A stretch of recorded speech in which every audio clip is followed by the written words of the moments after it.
What is Atlas Reactor, you ask? Atlas Reactor is a 4v4 simultaneous turn-based MOBA. A lot to take in, right? So let's break it down. Roll the intro. I don't actually have one of those yet. So where do we start? The basics are probably a good idea. So both teams consist of 4 different characters from the somewhat limited pool currently in the game, falling under 3 categories: firepower, frontline, and support. I'll get more specific about these ones once you have a basic understanding of the game.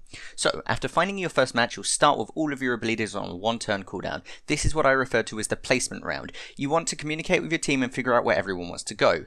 In pugs, this doesn't always work out, so invite your friends.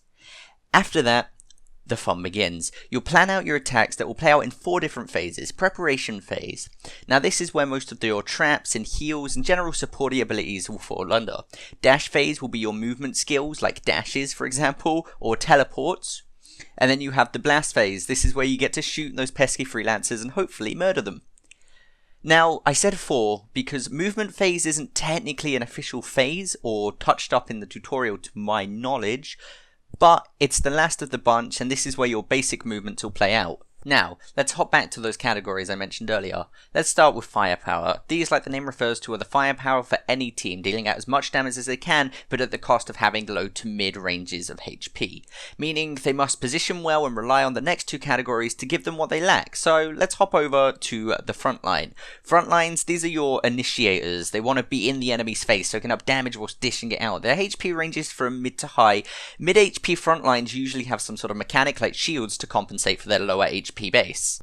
And finally, support. These are the supportive players, some being able to keep a whole team healed and some forcing the enemies into positions they really don't want to be in. And that's a very short description about the support and all of these roles, because there's so much more depth to this game as you start to play it and learn it, and every character feels unique in their own way, that it's really something you need to play to get a feel for. I could do specifics about all of the characters in this video, but I am going to be making guides on each character as I unlock them, and we'll see where we go, But that, ladies and gentlemen, is Atlas Reactor in a nutshell. It's a fantastic game, and I really do want to see it go up, and maybe we see some esports, maybe we don't, but we'll see. I think it'll be fun. I hope you guys are on this journey with me, and we'll do what we do, and we'll enjoy our games. And hey, Tryon, if you wanna hook me up with some beta keys, maybe a founder's pack or 2 to give out to people, that'd be sweet. Gotta build up a fan base. Support your game, bring you some peeps, the usual. You know how this works. It's a 2-way street. You feel? Yeah, should I keep that in there? Fuck it, I'm keeping it in the video.